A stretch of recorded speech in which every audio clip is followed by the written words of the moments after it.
so great to be here at South by Southwest. This is actually my 7th year, and I can't imagine March, the month of March, without being here in Austin, Texas. I know there's a lot of fear of missing out. There's a lot of stuff going out over there, everywhere in Austin, so thanks for being here for the next hour or so. I was 12 years old when I first got a computer with internet access at home. As soon as I discovered the web, I started teaching myself HTML. Because I didn't have a printer at home, and I didn't know how to Control-C and Control-V or Command-C and Command-V, I would spend hours online writing down lines of HTML on paper and then typing them up on the computer. I was literally copying and then manually pasting hypertext markup language for hours as a kid, and I absolutely loved it. I was fascinated by the fact that the web allowed me to express, to create, and to share. So for a few years, I spent a lot of time, a lot of dial-up internet access, immersed in a world of guestbooks and web rings and IMs and chat rooms and animated GIFs, you know, the original animated GIFs and Meaties. I don't know if anybody remembers Meaties. And at some point, I realized that my offline identity was going to be interconnected with my online identity permanently. Pieces of me were going to be on the internet, and there was no way to get them back. There was no way to go back. I've been subconsciously and consciously thinking about this idea of identity ever since. So today I'd like to share some stories, some thoughts, some ideas, starting with how I think about identity. Identity is a term that's thrown out a lot. Let's talk about what it really means. Identity is about who someone is, the things that are making us uniquely us. There's 7.1 billion people on this earth, and somehow each of us have our own identity. Somehow everybody that's walked on this earth before us had their own identity. There's just no duplicates. Identity is personal. So to provide some context, I'd like to tell you a little bit about myself and my story. My name is Esteban Contreras. I'm the Director of Experience Design at Sprinkler. I'm a son, a brother, a husband, a father. I love playing soccer, basketball, and running. I'm obsessed with learning and curating knowledge. I have a weakness for Nutella, you know, a little bit of a spoon and jar kind of situation. I do have some hidden skills, such as sketching a very impressive Teenage Mutant Ninja Turtle. Not the original Turtles, but like the 1980s cartoon era Turtles, if anybody cares.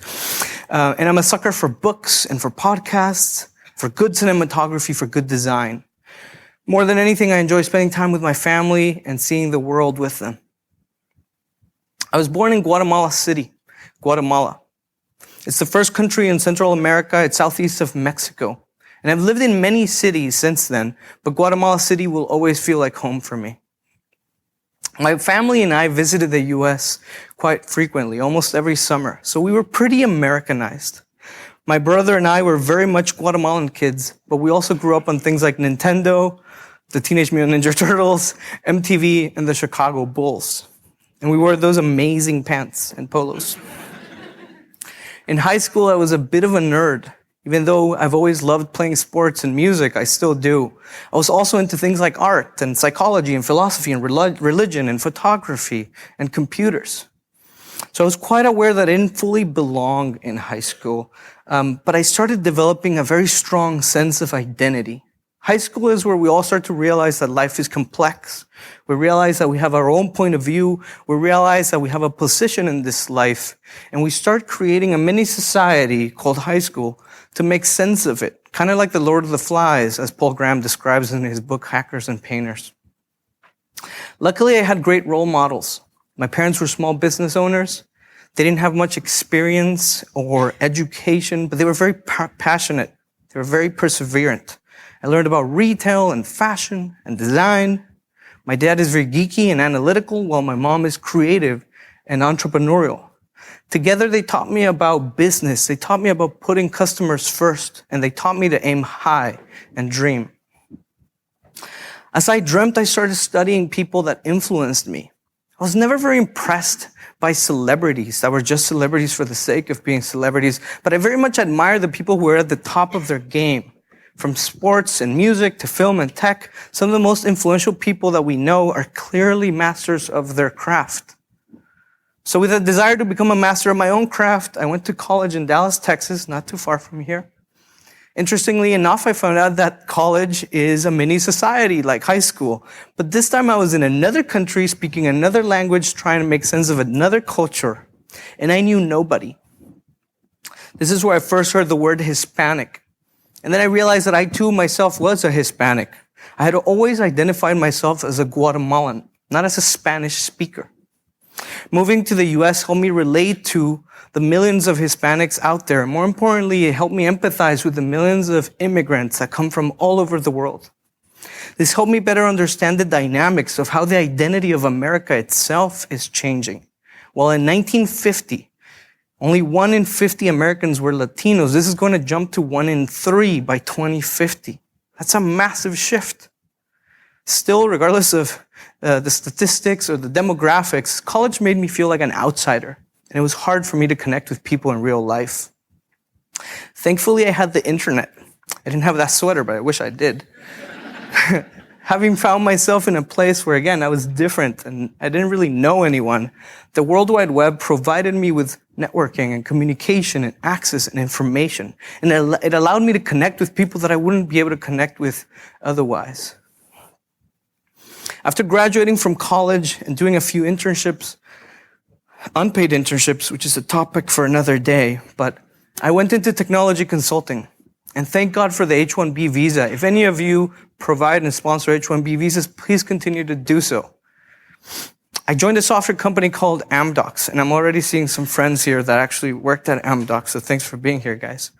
I started to identify myself with the tech world when I joined Amdocs. This is the industry that I so badly wanted to be a part of.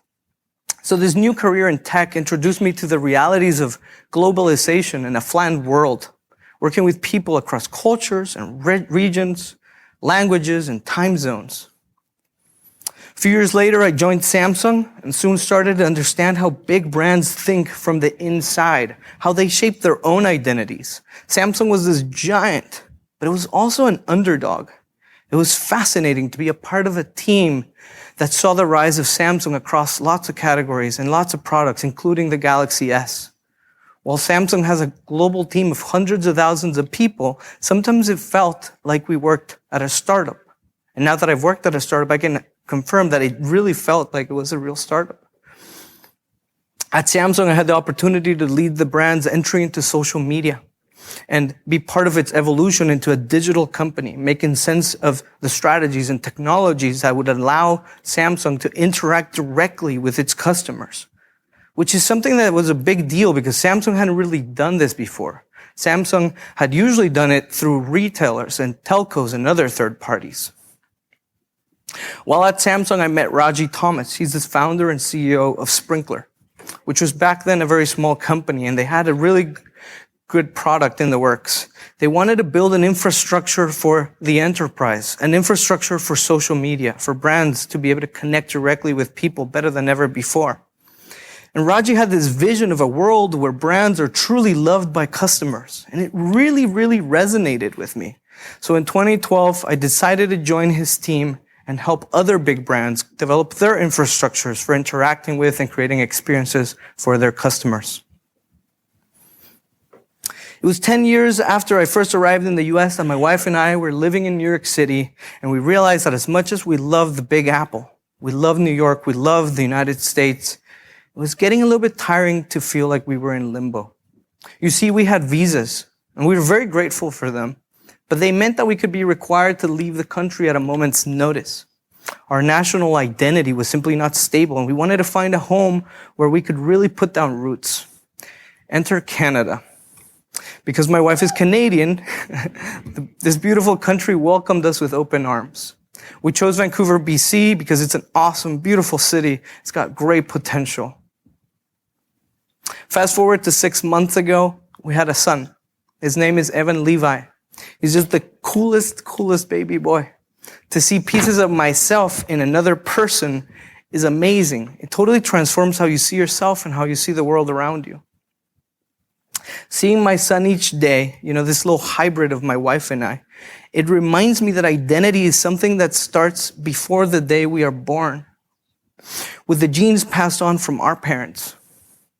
Something I've noticed is my son developing a sense of self and also interacting with products and with things. There's actually a point where babies have trouble distinguishing the difference between themselves and an object that they form an attachment to. For example, a blanket or a stuffed animal.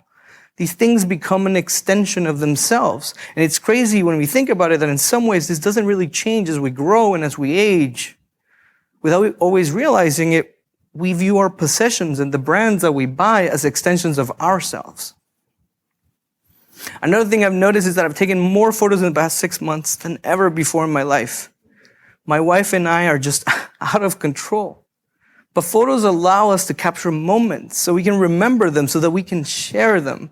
Photos have always been about moments. And now we have the technology in our pockets and everywhere we go so that we can capture and share as many as we want at any time. Did you know that approximately 1.3 trillion photos were taken in 2015?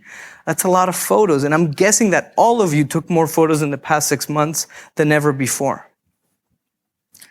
This means my son is going to grow up in a world where everything is recorded and documented and live streamed. While my generation was one of the first to embrace all things digital, my son's generation will be even more shaped and empowered by technology. Our memories are basically being replaced and augmented by perfectly staged Instagrams, Snapchat streaks, emojis, selfies, likes. The specific behaviors, the specific hardware, and the user interfaces, even the apps will change, and they will continue to change. But the next generation will continue to do what we've been doing, which is bridging the gap between the offline and the online worlds. We're now 100% sure that social media was not a fad. Social media is going to continue to impact our sense of reality, our social status in life, for a very long time. Today, our social feeds are already very personalized, and they say as much about ourselves as the world that's trending around us. Our likes and our follows, the things we view, the things that we're watching online, they show what we want to be associated with. Celebrities these days seem to be launching lifestyle brands almost every other day because they're realizing that they can do much more by launching and building their own companies, their own brands around existing audiences. They've gone from being merely the actors and the models for other brands to become their own investors, founders, advisors, creative directors. And it's not just celebrities who are leveraging their identity. There's a growing number of YouTubers, Instagrammers, Snapchatters, and Viners who are making a great living by just being themselves on camera. Or maybe creating versions of themselves that resonate with large audiences, especially young audiences. Stars like Michelle Phan have been known to make over $1, $2, $3 million per year. And it all started with a video on YouTube. And of course, as human beings, we tend to associate ourselves with people who are similar to us. Luis Vonan, Ricardo Arjona, and Oscar Isaac. These may be guys that not all of you have heard of. And they actually don't have a lot in common in terms of personality or how they've influenced the world with their craft. But these guys are all Guatemalans, like me, so I think of them as my people. They're people I want to be associated with, obviously, as I'm showing them on a screen right now. We say things like my people because we identify with some people more than others, and that's okay. There's absolutely no problem in associating yourself with people that are like you. It's human nature. Personal identity is how most of us think about this concept of identity. We think of how we see ourselves, how others see us, and how we think that others see us. That's what I call personal identity. Now, identity is more than just our personal identity. I think our unique identity goes beyond this. It has a national component. The national identity is how the global systems see you. This includes your passport, your visas, your government records. National identity has to do with the laws of the land and how you are connected both legally and culturally to the nations of this earth. I have some experience in this as I've immigrated to the US and now Canada, and I've had the opportunity to travel around the world. So this becomes very evident for me as I start to get confused about where I'm from, who I am. You know, a lot of questions that are very deep and you have in the middle of the night sometimes occur when you start traveling and moving around. And then there's this other component, the digital identity. Digital identity is how the internet and other databases see you. And this one's where everything has virtually and really changed dramatically in the past 20 years. When I was just a kid, I started realizing that my identity was shifting, and now we're seeing the effects of that. Internally and externally, identity is incredibly complex. From a societal perspective, the evolution of our identity into an increasingly more digital one has all kinds of implications into the future. From a business perspective, identity is very important because the identity of the business and the identity of the customer are becoming increasingly important to the relationship between the two. Well, we got very used to just transactional relationships for a long time. A lot of people are starting to talk about bringing back the town hall and the farmer's market feel of things. But what the internet changes is that it's trying to create that identity connection and then making it very easy and accessible because we can do it anywhere at any time. Relationships, as Facebook so well put it, can be complicated. Identity is a lens through which we see the world and how the world sees us. It's a filter for how we relate with everything around us. That means that every single interaction that we have with someone or with something will be unique to us. A positive experience is not defined by the one providing the experience, it's defined by the one experiencing it. And of course, every experience we have in turn impacts our identity. Slowly but surely, without us even realizing it, our experiences are changing us. They're transforming who we are. Chemistry, as I'm going to talk about it today, is like an invisible hand that connects two separate identities. Chemistry is all about how we relate to with something or with someone and how that makes us feel. This is my wife, Summerly, and I. It's the first photo we ever took together. Back in 2001, I don't know if you remember, but we took selfies with disposable cameras. We would hold the camera like this. There'd be no screen on either side. So you just take the photo, and then you go for some reason. And then you take another photo, just to be sure that you had a copy, because you had to go to the mall, you had to develop it. Anyways, long story, but you'd end up with a photo like this one, hopefully a good one. There's no geo filters, nothing like that. It's very simple, kind of grainy and blurry, but my wife and I, when we met, we had an immediate attraction. We became best friends. We got to know each other. And we had a long-distance relationship, a very long-distance relationship for 5 years. During this time, we cultivated an amazing relationship. It just feels good to be around her.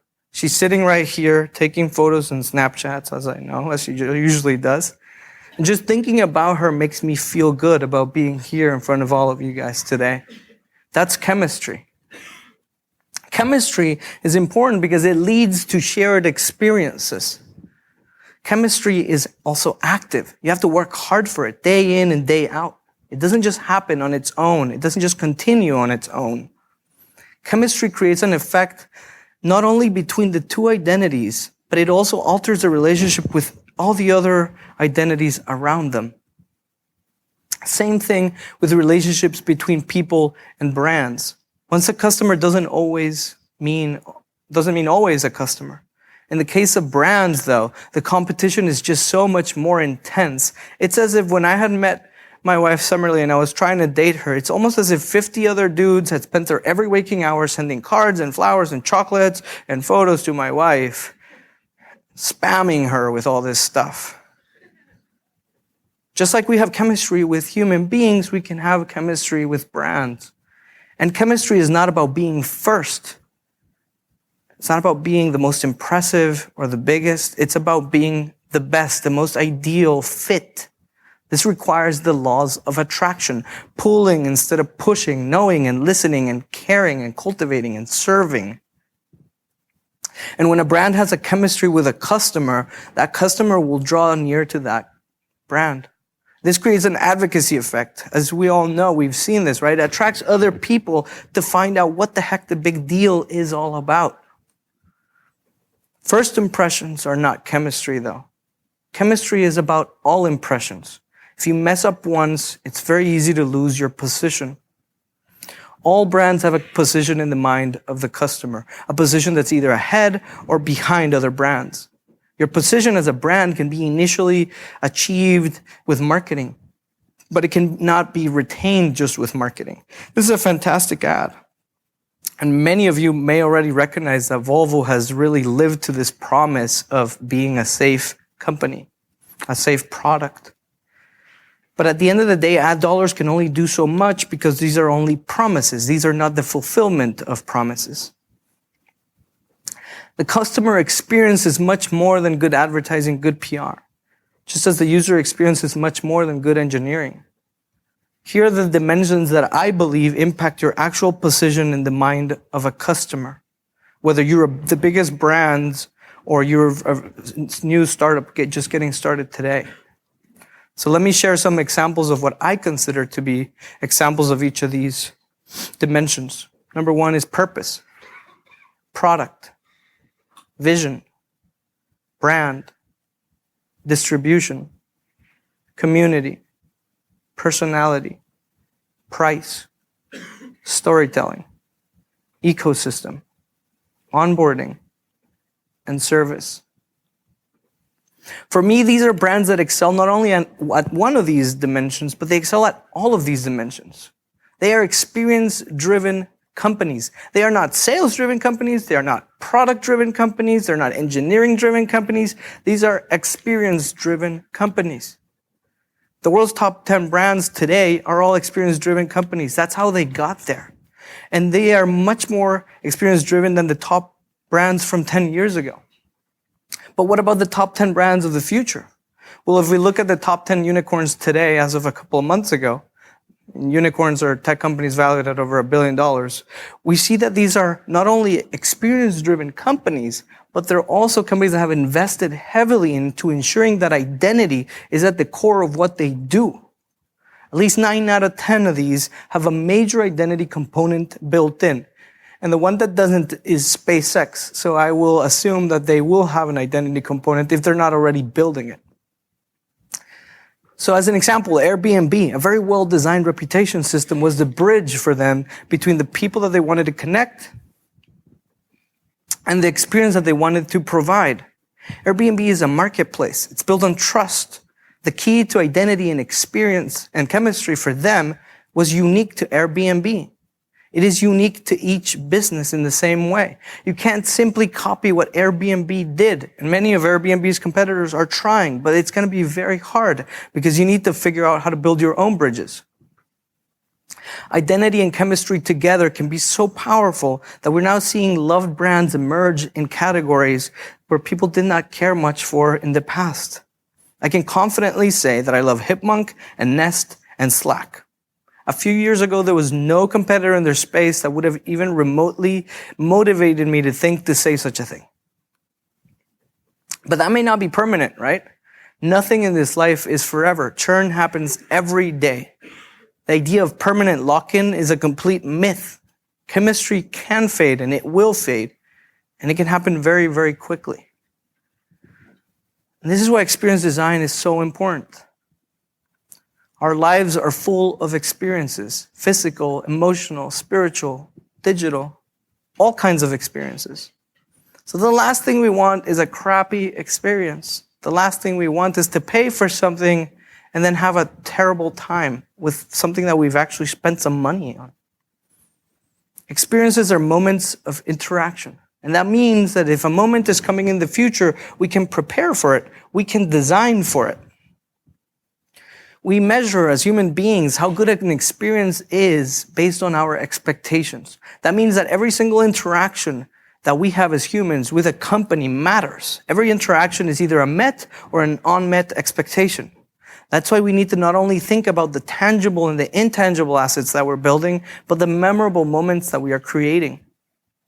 Instead of thinking merely about acquiring customers and creating programs to incentivize loyalty, which, yes, that is the basis of every business, I do think we need to focus a lot more on doing things that make people feel good, right? Remove all the buzzwords and just think, how do I make people feel good?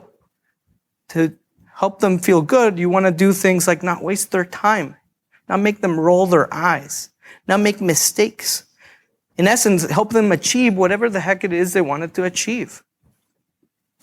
Feelings are much more important than any of us can articulate. Brands must meet needs that customers didn't even know they had. And they must create feelings that are very hard to explain with our brains or with our words. And that requires a lot of care.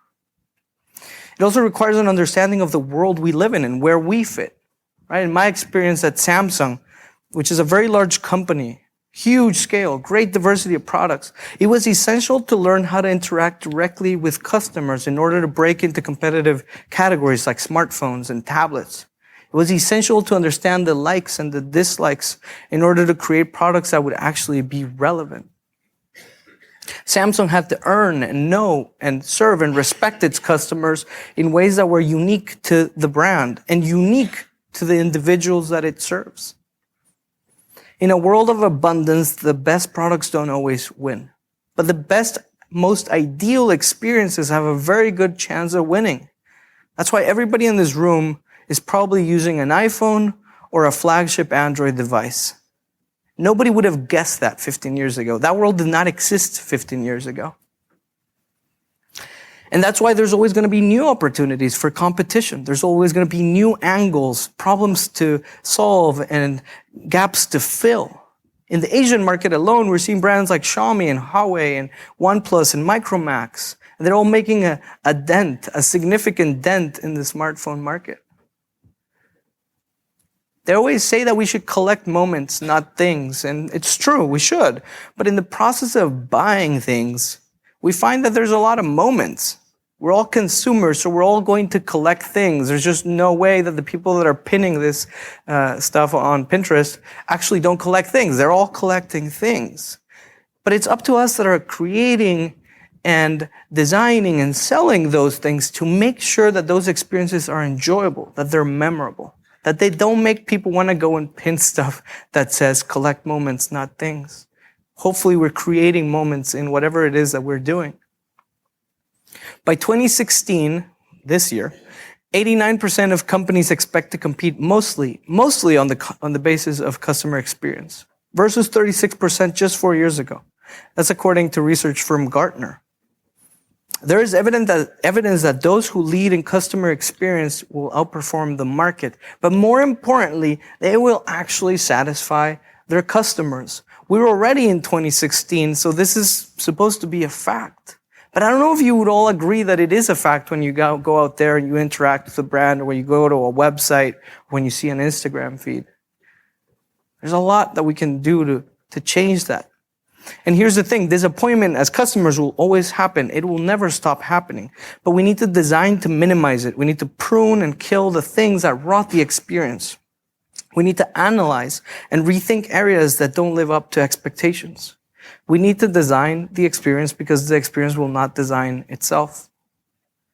Today, great experiences are kind of obvious. They're the ones that make us go, of course, this is the way it should have always been.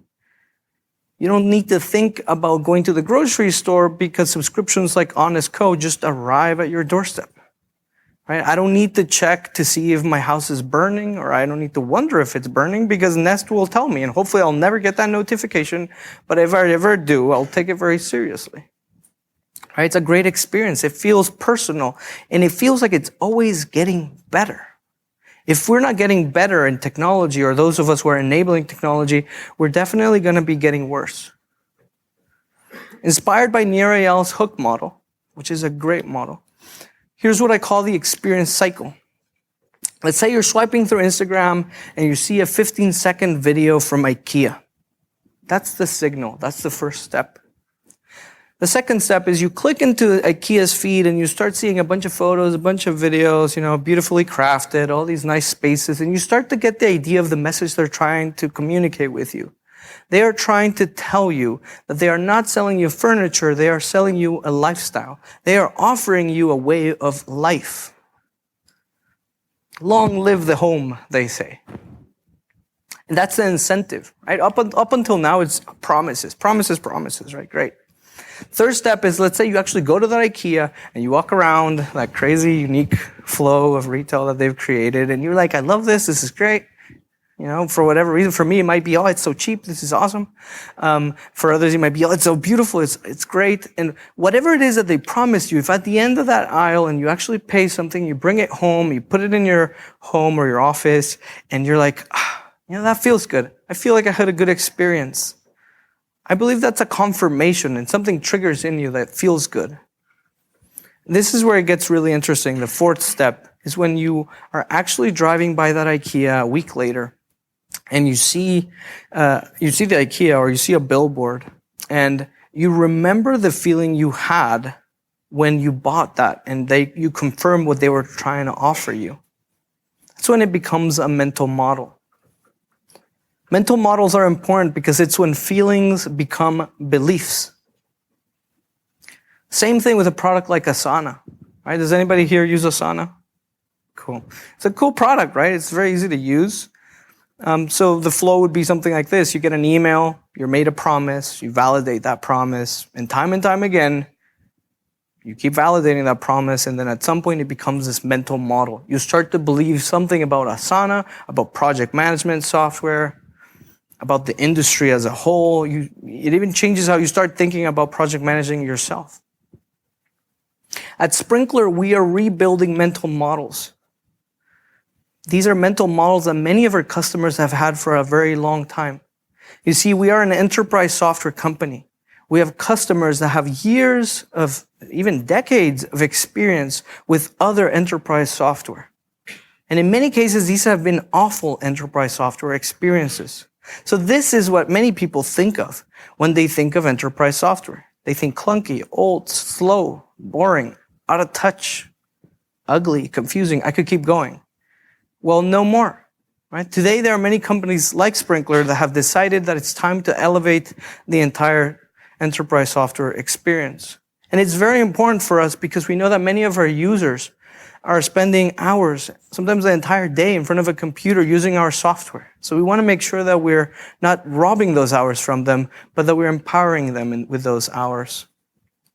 At Sprinkler, we believe in a world where customers actually love brands, and we exist to power the experiences that drive that. That's why we want every interaction with Sprinkler to be intuitive, beautiful, and rewarding.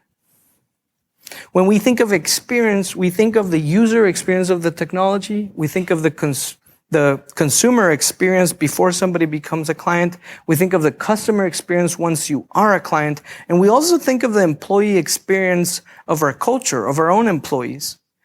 We think of everyone who interacts with our brand as a customer, no exceptions. And when we think of design, we think of how something makes you feel, not just how it works or what it looks like. And finally, we believe experience design must be personalized. It should be contextual. It should be intelligent. It should feel personal. And we consider experience design to have binary results.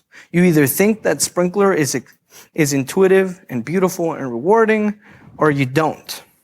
And we want everybody to be on this side, right? To feel like it is.